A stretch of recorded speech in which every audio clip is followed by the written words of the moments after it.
Yosia berumur 8 tahun pada waktu ia menjadi raja, dan 31 tahun lamanya ia memerintah di Yerusalem. Nama ibunya ialah Yedida binti Adaya dari Boskat. Ia melakukan apa yang benar di mata Tuhan dan hidup sama seperti Daud, bapa leluhurnya, dan tidak menyimpang ke kanan atau ke kiri. Dalam tahun yang ke-18 zaman Raja Yosia, maka Raja menyuruh Safan bin Azalia bin Mesulam, panitera itu, ke rumah Tuhan. Katanya, "Pergilah kepada imam besar Hilkia. Suruhlah ia menyerahkan seluruh uang yang telah dibawa ke dalam rumah Tuhan, yang telah dikumpulkan oleh pihak rakyat, oleh penjaga-penjaga pintu.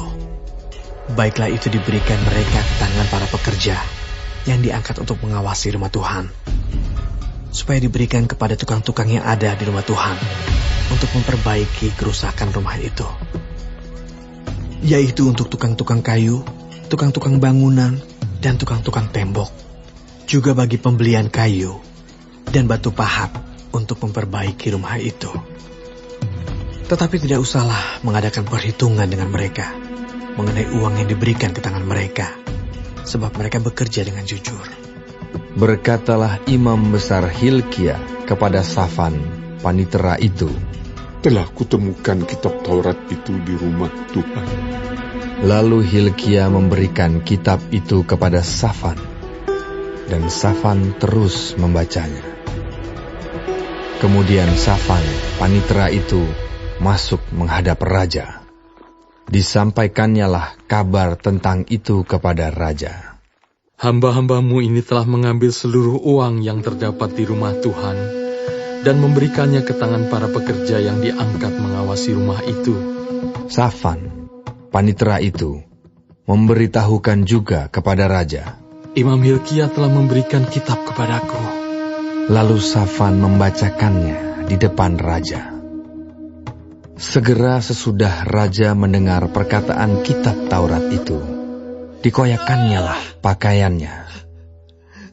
Kemudian raja memberi perintah kepada Imam Hilkia, kepada Ahikam bin Safan, kepada Akbor bin Mika, kepada Safan panitera itu, dan kepada Asaya, hamba raja.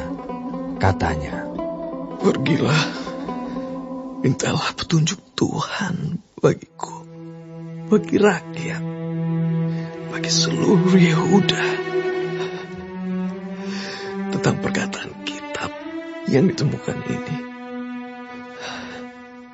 Sebab hebat kehangatan murka Tuhan yang bernyala-nyala terhadap kita, oleh karena nenek moyang kita yang tidak mendengarkan perkataan kitab ini dengan berbuat tepat seperti yang tertulis di dalamnya."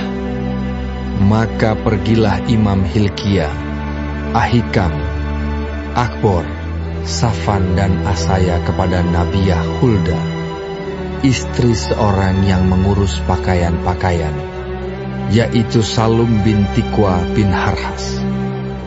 Nabiah itu tinggal di Yerusalem, di perkampungan baru.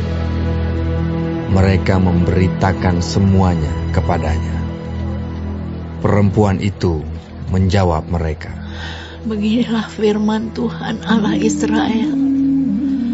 Katakanlah kepada orang yang menyuruh kamu kepadaku. Beginilah firman Tuhan. Sesungguhnya aku akan mendatangkan malapetaka atas tempat ini dan atas penduduknya, yakni segala perkataan kitab yang telah dibaca oleh Raja Yehuda. Karena mereka meninggalkan aku dan membakar korban kepada Allah lain dengan maksud menimbulkan sakit hatiku dengan segala pekerjaan tangan mereka. Sebab itu kehangatan murkaku akan bernyala-nyala terhadap tempat ini dengan tidak padam-padam.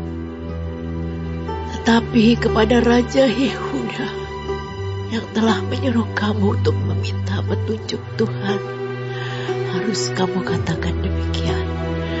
Beginilah firman Tuhan Allah Israel mengenai perkataan yang telah kau dengar itu.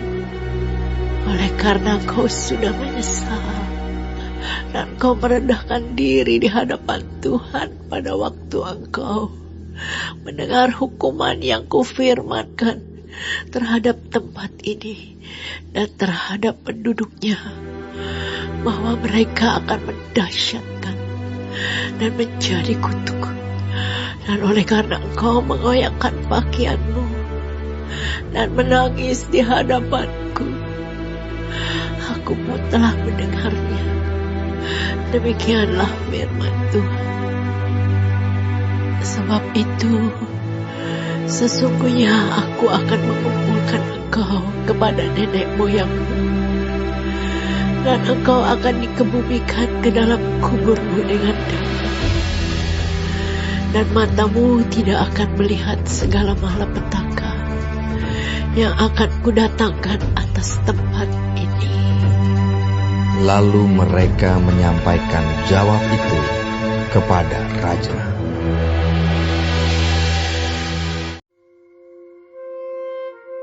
Sesudah itu raja menyuruh orang mengumpulkan semua tua-tua Yehuda dan Yerusalem.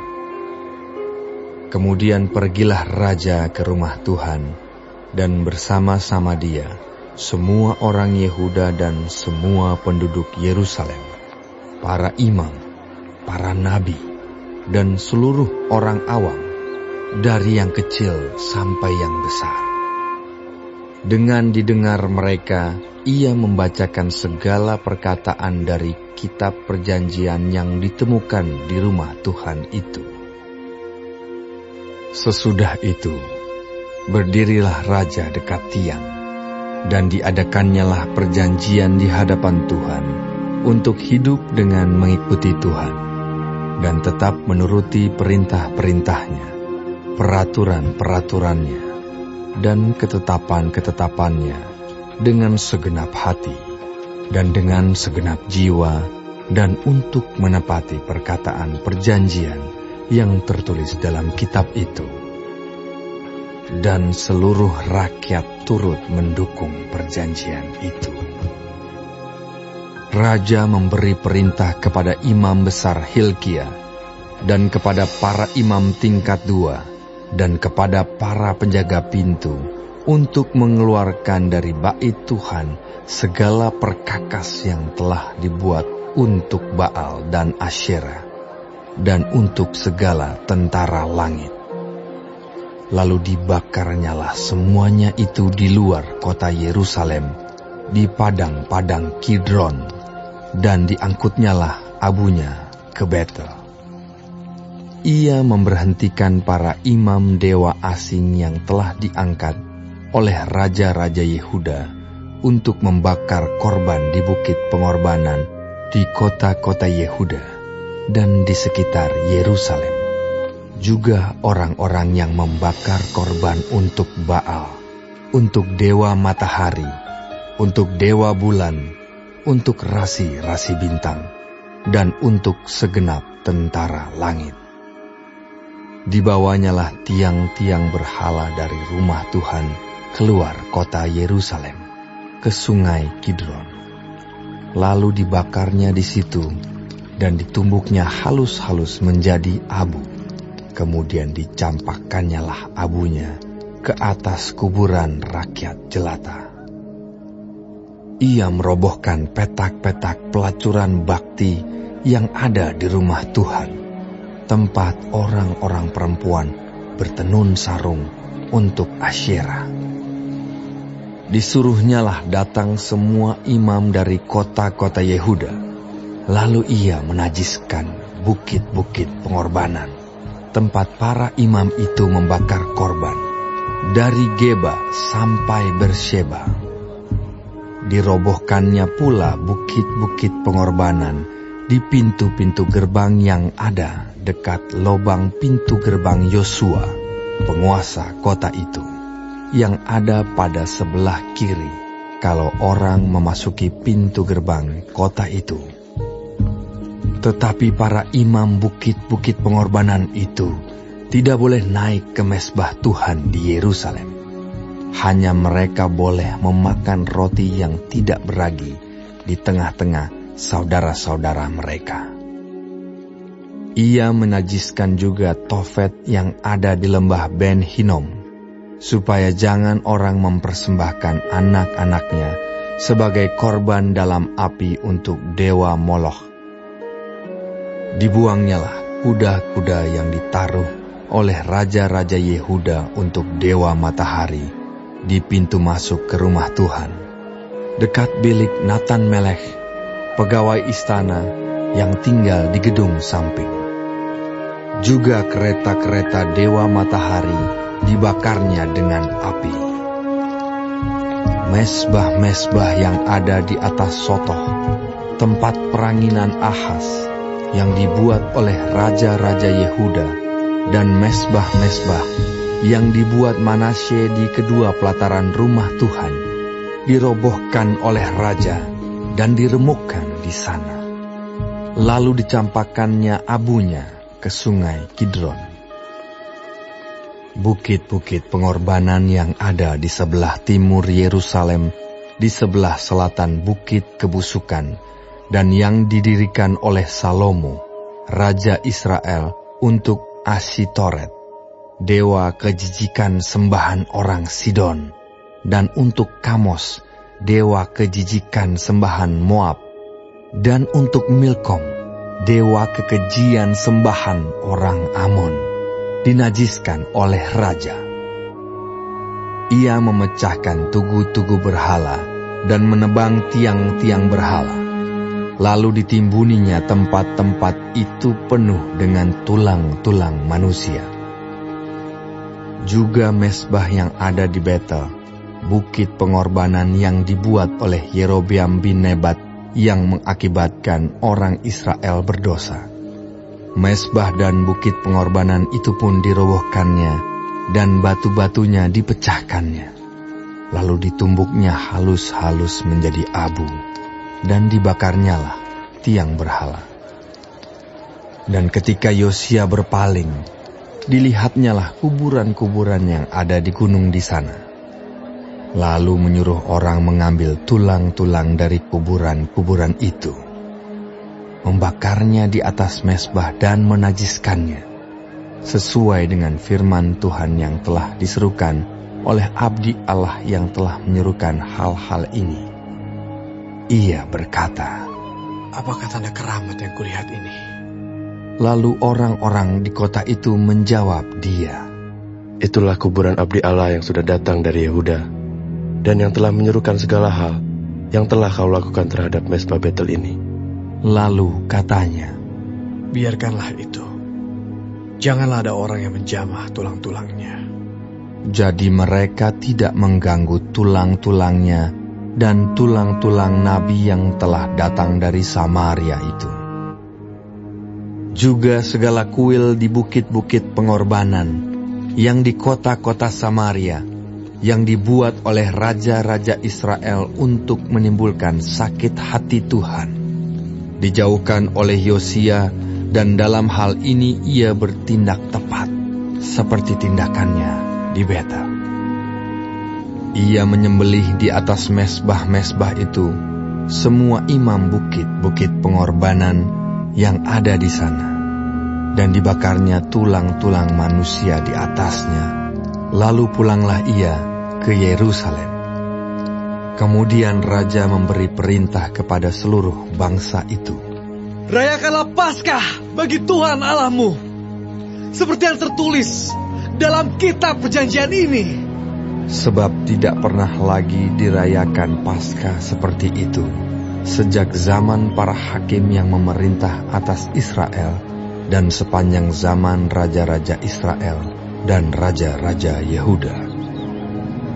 Tetapi barulah dalam tahun ke-18 zaman Raja Yosia, Paskah ini dirayakan bagi Tuhan di Yerusalem. Para pemanggil arwah dan para pemanggil roh peramal, juga terafim berhala-berhala, dan segala dewa kejijikan yang terlihat di tanah Yehuda dan di Yerusalem dihapuskan oleh Yosia dengan maksud menepati perkataan Taurat yang tertulis dalam kitab yang telah didapati oleh Imam Hilkia di rumah Tuhan. Sebelum dia, tidak ada raja seperti dia yang berbalik kepada Tuhan dengan segenap hatinya, dengan segenap jiwanya, dan dengan segenap kekuatannya, sesuai dengan segala Taurat Musa. Dan sesudah dia, tidak ada bangkit lagi yang seperti dia. Tetapi Tuhan tidak beralih dari murkanya yang sangat bernyala-nyala itu, yang telah bangkit terhadap Yehuda, oleh karena segala sakit hatinya yang ditimbulkan Manasye. Lalu berfirmanlah Tuhan, juga orang Yehuda akan kujauhkan dari hadapanku, seperti aku menjauhkan orang Israel. Dan aku akan membuang kota yang kupilih ini, yakni Yerusalem dan rumah ini, walaupun aku telah berfirman tentangnya, namaku akan tinggal di sana. Selebihnya dari riwayat Yosia dan segala yang dilakukannya, bukankah semuanya itu tertulis dalam kitab sejarah raja-raja Yehuda? Dalam zamannya itu, majulah Firaun Neko, raja Mesir, melawan raja Asyur di tepi sungai Efrat. Raja Yosia pergi menghadapi dia, tetapi Firaun membunuhnya di Megido, segera sesudah ia melihatnya.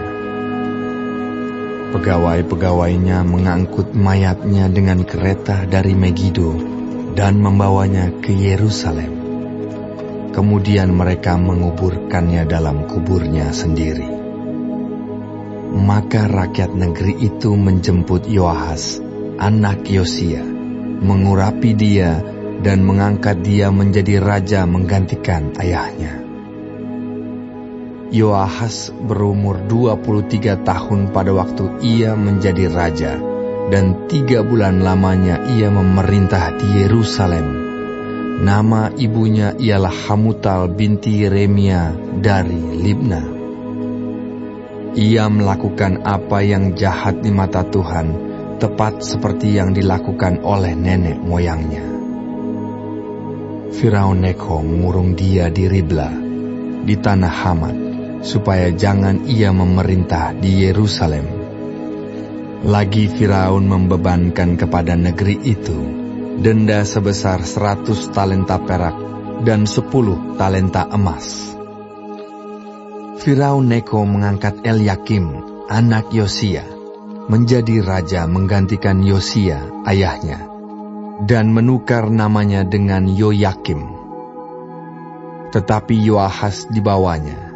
Yoahas tiba di Mesir dan mati di sana. Yoyakim memberi emas dan perak itu kepada Firaun, tetapi ia menarik pajak dari negeri supaya dapat memberi uang itu sesuai dengan titah Firaun. Ia menagih emas dan perak itu dari rakyat negeri, dari setiap orang menurut jumlah ketetapan pajaknya, untuk memberikannya kepada Firaun Neko. Yoyakim berumur 25 tahun pada waktu ia menjadi raja, dan 11 tahun lamanya ia memerintah di Yerusalem. Nama ibunya ialah Sebuda binti Pedaya dari Rumah. Ia melakukan apa yang jahat di mata Tuhan, tepat seperti yang dilakukan oleh nenek moyangnya. Dalam zamannya majulah berperang Nebukadnezar, Raja Babel. Lalu Yoyakim menjadi takluk kepadanya 3 tahun lamanya. Tetapi kemudian Yoyakim berbalik dan memberontak terhadap dia. Tuhan menyuruh gerombolan-gerombolan Kasdim, gerombolan-gerombolan Aram, gerombolan-gerombolan Moab, dan gerombolan-gerombolan Bani Amon melawan Yoyakim. ia menyuruh mereka melawan Yehuda untuk membinasakannya sesuai dengan firman Tuhan yang diucapkannya dengan perantaraan para hambanya, yaitu para nabi. Sungguh, hal itu terjadi kepada Yehuda sesuai dengan titah Tuhan untuk menjauhkan mereka dari hadapannya, oleh karena dosa-dosa Manasye setimpal dengan segala yang dilakukannya, dan juga oleh karena darah orang yang tidak bersalah yang telah ditumpahkannya, sebab ia telah membuat Yerusalem penuh dengan darah orang yang tidak bersalah, dan Tuhan tidak mau mengampuninya. Selebihnya dari riwayat Yoyakim dan segala yang dilakukannya, bukankah semuanya itu tertulis dalam kitab sejarah raja-raja Yehuda? Kemudian Yoyakim mendapat perhentian bersama-sama dengan nenek moyangnya. Maka Yoyakim, anaknya, menjadi raja menggantikan dia. Raja Mesir tidak lagi keluar berperang dari negerinya, sebab Raja Babel telah merebut segala yang termasuk wilayah Raja Mesir, mulai dari sungai Mesir sampai ke sungai Efrat. Yoyakin berumur 18 tahun pada waktu ia menjadi raja, dan 3 bulan lamanya ia memerintah di Yerusalem. Nama ibunya ialah Nehusta binti Elnatan dari Yerusalem. Ia melakukan apa yang jahat di mata Tuhan, tepat seperti yang dilakukan ayahnya. Pada waktu itu, majulah orang-orang Nebukadnezar, Raja Babel, menyerang Yerusalem dan kota itu dikepung. Juga Nebukadnezar, Raja Babel, datang menyerang kota itu, sedang orang-orangnya mengepungnya. Lalu keluarlah Yoyakin, Raja Yehuda, mendapatkan Raja Babel. Ia sendiri, ibunya, pegawai-pegawainya, para pembesarnya, dan pegawai-pegawai istananya. Raja Babel menangkap dia pada tahun yang ke-8 dari pemerintahannya. Ia mengeluarkan dari sana segala barang perbendaharaan rumah Tuhan dan barang-barang perbendaharaan istana raja. Juga dikeratnya emas dari segala perkakas emas yang dibuat oleh Salomo, Raja Israel, di bait Tuhan seperti yang telah difirmankan Tuhan. Ia mengangkut seluruh penduduk Yerusalem ke dalam pembuangan, semua panglima dan semua pahlawan yang gagah perkasa, 10.000 orang tawanan, juga semua tukang dan pandai besi. Tidak ada yang ditinggalkan, kecuali orang-orang lemah dari rakyat negeri. Ia mengangkut Yoyakin ke dalam pembuangan ke Babel, juga ibunda raja, istri-istri raja, pegawai-pegawai istananya dan orang-orang berkuasa di negeri itu, dibawanya sebagai orang buangan dari Yerusalem ke Babel. Semua orang yang gagah perkasa, 7.000 orang banyaknya. Para tukang dan para pandai besi, 1.000 orang banyaknya. Sekalian pahlawan yang sanggup berperang, dibawa oleh Raja Babel sebagai orang buangan ke Babel. Kemudian Raja Babel mengangkat matanya, paman Yoyakin, menjadi raja menggantikan dia dan menukar namanya menjadi Zedekia. Zedekia berumur 21 tahun pada waktu ia menjadi raja, dan 11 tahun lamanya ia memerintah di Yerusalem. Nama ibunya ialah Hamutal binti Yeremia dari Libna. Ia melakukan apa yang jahat di mata Tuhan, tepat seperti yang dilakukan Yoyakim. Sebab oleh karena murka Tuhanlah terjadi hal itu terhadap Yerusalem dan Yehuda, yakni bahwa ia sampai membuang mereka dari hadapannya. Zedekia memberontak terhadap Raja Babel.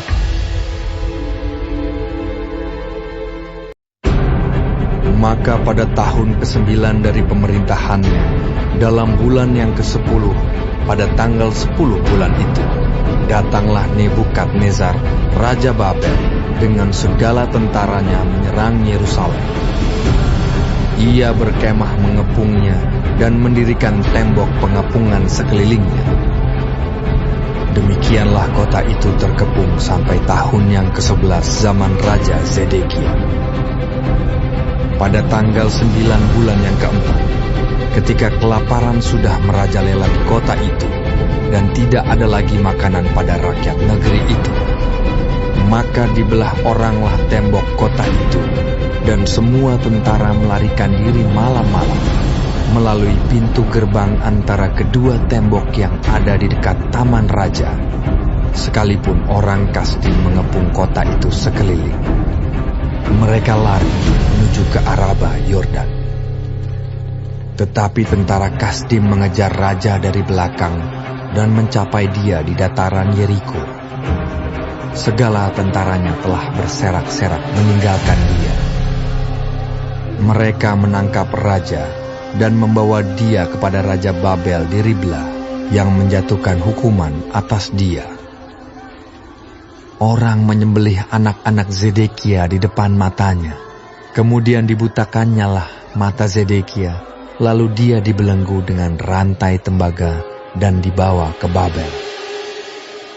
Dalam bulan yang kelima pada tanggal 7 bulan itu, itulah tahun ke-19 zaman Raja Nebukadnezar, Raja Babel, datanglah Nebuzaradan, kepala pasukan pengawal, pegawai Raja Babel, ke Yerusalem. Ia membakar rumah Tuhan, rumah raja, dan semua rumah di Yerusalem. Semua rumah orang-orang besar dibakarnya dengan api. Tembok sekeliling kota Yerusalem dirobohkan oleh semua tentara Kasdim yang ada bersama-sama dengan kepala pasukan pengawal itu. Sisa-sisa rakyat yang masih tinggal di kota itu dan para pembelot yang menyeberang ke pihak Raja Babel dan sisa-sisa kalayak ramai diangkut ke dalam pembuangan oleh Nebuzaradan, kepala pasukan pengawal itu. Hanya beberapa orang miskin dari negeri itu ditinggalkan oleh kepala pasukan pengawal itu untuk menjadi tukang-tukang kebun anggur dan peladang-peladang. Juga tiang-tiang tembaga yang ada di rumah Tuhan, dan kereta penopang dan laut tembaga yang ada di rumah Tuhan dipecahkan oleh orang Kasdim, dan tembaganya diangkut mereka ke Babel. Kuali-kuali, penyodok-penyodok, pisau-pisau dan cawan-cawan, dan segala perkakas tembaga yang dipakai untuk menyelenggarakan kebaktian diambil mereka. Juga perbaraan-perbaraan dan bokor-bokor penyiraman, baik segala yang dari emas maupun segala yang dari perak, diambil oleh kepala pasukan pengawal itu. Adapun kedua tiang laut yang satu itu, kereta penopang yang dibuat oleh Salomo untuk rumah Tuhan, tiada tertimbang tembaga segala perkakas ini. 18 hasta tingginya tiang yang satu, dan di atasnya ada ganja dari tembaga. Tinggi ganja itu 3 hasta, dan jala-jala dan buah-buah delima ada di atas ganja itu sekeliling. Semuanya itu tembaga. Dan seperti itu juga tiang yang kedua, disertai jala-jala. Lalu kepala pasukan pengawal itu menangkap Seraya, imam kepala, dan Zefanya, imam tingkat 2, dan ketiga orang penjaga pintu. Dari kota itu ditangkapnya seorang pegawai istana yang diangkat mengepalai tentara, dan 5 orang pelayan pribadi raja yang terdapat di kota itu, dan panitera panglima tentara yang mengerahkan rakyat negeri menjadi tentara, dan 60 orang dari rakyat negeri yang terdapat di kota itu. Nebuzaradan, kepala pasukan pengawal, menangkap mereka dan membawa mereka kepada Raja Babel di Ribla. Lalu Raja Babel menyuruh membunuh mereka di Ribla, di tanah Hamat. Demikianlah orang Yehuda diangkut ke dalam pembuangan dari tanahnya. Tentang rakyat yang masih tinggal di tanah Yehuda, yang ditinggalkan oleh Nebukadnezar, Raja Babel, diangkatnyalah atas mereka Gedalia bin Ahikam bin Safan. Ketika semua panglima tentara dengan orang-orangnya mendengar bahwa Raja Babel telah mengangkat Gedalia, maka pergilah mereka kepada Gedalia ke Mispa, yaitu Ismael bin Netanya, Yohanan bin Kareah, Seraya bin Tanhumet, orang Netofa itu, dan Yaazanya, anak seorang Maakah, bersama dengan anak buahnya. Lalu bersumpahlah Gedalia kepada mereka dan anak buah mereka, katanya kepada mereka, "Janganlah kamu takut terhadap pegawai-pegawai orang Kasdim itu. Tinggallah di negeri ini dan takluklah kepada Raja Babel, maka keadaanmu akan menjadi baik." Tetapi dalam bulan yang ketujuh datanglah Ismael bin Netanya bin Elisama, seorang yang asalnya dari keturunan raja, dan 10 orang bersama-sama dengan dia. Mereka membunuh Gedalia dan orang-orang Yehuda dan orang-orang Kasdim yang ada bersama-sama dengan dia di Mispa. Maka bangkitlah seluruh rakyat dari yang kecil sampai yang besar, serta panglima-panglima tentara, lalu larilah mereka ke Mesir, sebab mereka takut terhadap orang Kasdim itu. Kemudian dalam tahun ke-37 sesudah Yoyakim, Raja Yehuda dibuang, dalam bulan yang ke-12, pada tanggal 27 bulan itu, maka Ewil Merodah, Raja Babel, dalam tahun ia menjadi raja, menunjukkan belas kasihannya kepada Yoyakin, Raja Yehuda, dengan melepaskannya dari penjara. Ewil Merodah berbicara baik-baik dengan dia, dan memberi kedudukan kepadanya lebih tinggi daripada kedudukan raja-raja yang bersama-sama dengan dia di Babel. Ia boleh mengganti pakaian penjaranya, dan boleh selalu makan roti di hadapan raja selama hidupnya. Dan tentang belanjanya, raja selalu memberikannya kepadanya, sekadar yang perlu tiap-tiap hari selama hidupnya.